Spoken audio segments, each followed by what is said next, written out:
honi cia ngari, raini cia kibikibi, nyimbo na muingi mukenu. Ino nĩyo mbica ĩrĩa tũngire muthikabu Jackson Ole Sapit agĩkinya mitha-inĩ yake ya mbere kuma thurwo ta mũtongoria wa kanitha ũcio.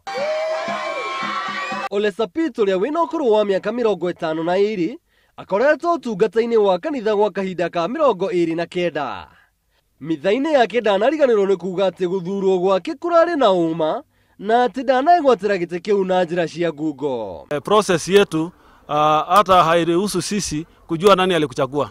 Kwa hivyo hata nikisimama hapa mimi sijui nani alinichagua, na mambo ya compromise hakuna mahali inaingia kwa sababu hata sijui nani alinichagua. Kile ninajua nilichaguliwa na sijui nilipata kura ngapi, lakini nilitangazwa mshindi kwa process ambayo ilikuwa huru na haki. Kuri arũmĩrĩri a kanitha ũyũ o mwena mwari wa Ole Sapit, tunua twao no ciugo cia kugathĩrĩria muthikabu ũyũ. Kwa yote tunashukuru Mungu kwa yale ametutendea.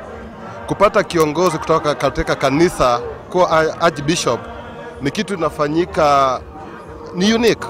Na yote tunaambia Mungu ni asante. Tukujua kwamba wetu ndiye ataibuka mshindi. So kwa saizi unaona vile tunafurahi, tunasherehekea, imetendeka. Tulimwombea kabisa. My dad is a very humble man. I know he socializes with every class.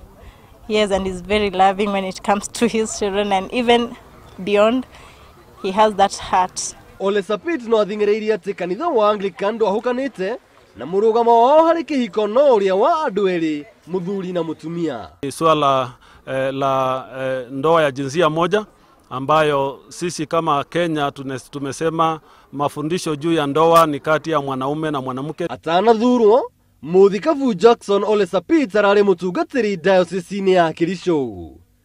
Handũ-inĩ ha Inooro TV, rĩtwa rĩakwa nĩ Njũgũna Wang'ang'a.